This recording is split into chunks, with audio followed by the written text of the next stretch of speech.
I don't think the leadership knew where it was and knew what was in it and knew what was going on. I think it was more embarrassing than it was intentional. It's not a major breach. With Beijing, the balloon incident is over. Water under the bridge? We did what we needed to do to protect our interests. That chapter should be closed.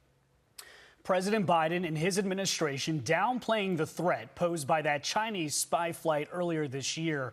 But now a disturbing new report from NBC News reveals that U.S. intelligence officials have determined the spy flight used a U.S. internet service provider to send and receive communications with China. Let's bring in retired Rear Admiral Mark Montgomery. Mark, thank you for being here. I appreciate it.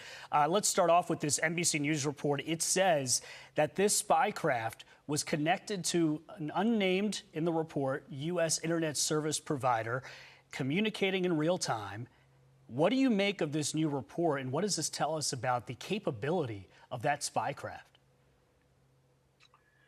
So I think this is a good news, bad news thing. I mean, the bad news is clearly they were probably able to communicate data that they detected and received during their overflight of nearly a week around the United States, and clearly they flew over significantly, strategic bases, and so that should concern us. On the good news side, I would hope that we took full advantage of this to exploit their communications, take a look at what they were transmitting back, and get an idea of first what they were trying to collect, and second how they, methodology for controlling the balloon, what they were searching for, what they saw when we were trying to cover things up. So there probably was a good counterintelligence value to this, but let's not get away from the major fact, which is that the Chinese clearly were doing a dedicated spying mission over us for more than a week. And unlike what the president said, the Chinese knew where this balloon was at all times.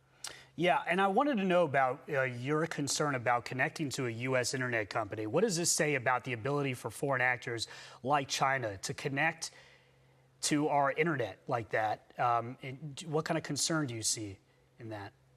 Well, I'll combine this with the recent reporting of China placing malicious software or malware in our telecommunication systems, electrical power grids, water, oil and natural gas, both in Guam, but also in the continental United States.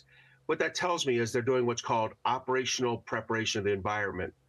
That's where they're taking a look at the cyber battlefield and getting themselves integrated in a way to use it. The spy balloon took advantage of that ability to integrate into our networks.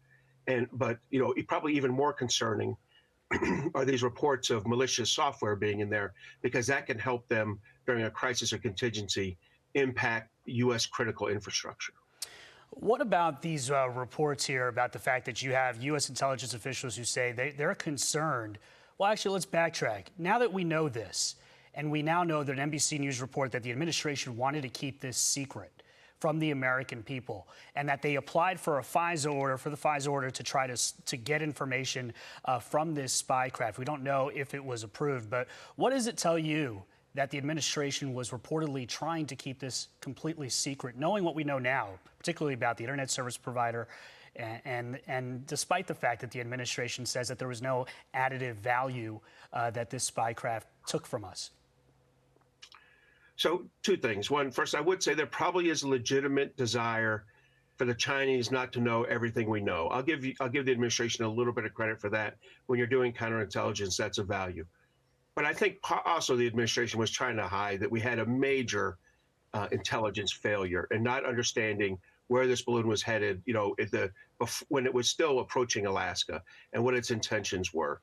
And General Van Herk, the U.S. Northern Command, NORAD commander at the time, has admitted as such that we had a significant intelligence failure. And I do think some of the reticence to discuss this by the Biden administration is they don't like to talk about their failures. Yeah, and General Van Herk has warned that we still do not have the capability of seeing these spy craft beyond our U.S. territory. He would like our ability to do that to be better, and it has not, according to him, improved to the point where he would like to see it. So we shall see. Rear Admiral Mark Montgomery, thank you for being here today. Happy New Year. Thank you for having me.